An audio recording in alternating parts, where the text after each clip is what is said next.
Our story begins in 1944.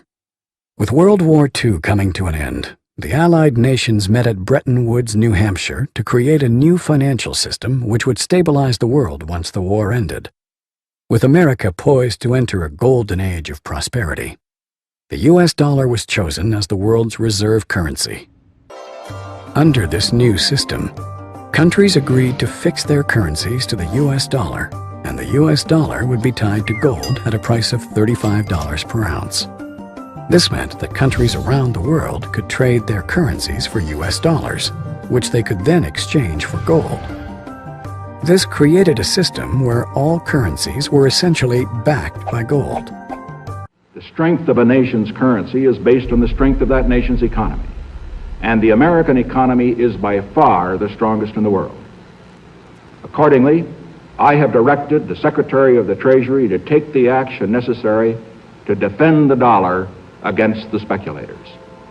I have directed Secretary Connally to suspend temporarily the convertibility of the dollar into gold or other reserve assets, except in amounts and conditions determined to be in the interest of monetary stability and in the best interest of the United States.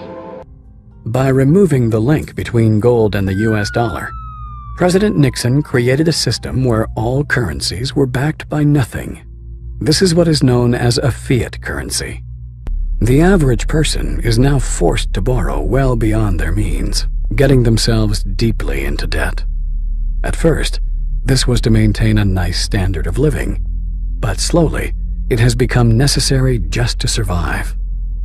By printing so much currency and devaluing it so heavily, it would seem that governments are essentially levying a hidden tax on their people.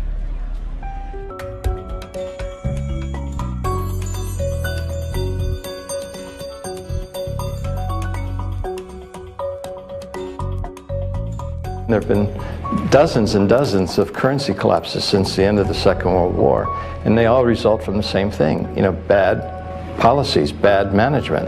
And the U.S. right now is pursuing bad policies. Central bank is doing a bad job managing their currency. And as a consequence, it's inevitable that the dollar is going to collapse. It's on this road that I call the fiat currency graveyard. But history has shown us that whenever a nation tried to run its economy using an artificial fiat system, the end result is always the same: disaster. The dollar used to be backed by gold. It was gold that had the dollar. It's like everybody has tethered their ships to the Titanic of currencies, and so we're all going to go down. Gold is the only competitor to a national currency. Gold is money, and these national currencies are money substitutes that circulate in place of gold. Gold is what protects the people from the reckless policies of government. Gold is government chaperone. The government wants to be able to do whatever it wants. Gold stands in its way. So yes, gold is an enemy of big government, but it's a friend of freedom. It's a protector of individuals from government.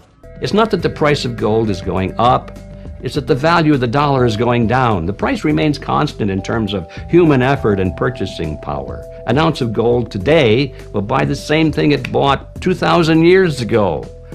If some catastrophic event happens, and we've seen them, how are you going to be protected? Gold is financial insurance.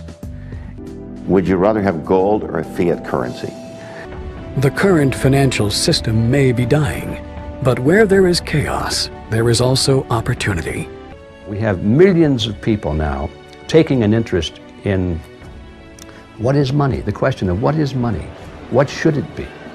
And they're learning, especially a lot of young people. Time for the people responsible to wring the last few dollars out of a dying system. But also, for those able to see the cliff edge approaching, time to protect themselves and their families from the imminent plunge. And in the end, that time may prove to be the most valuable commodity of all.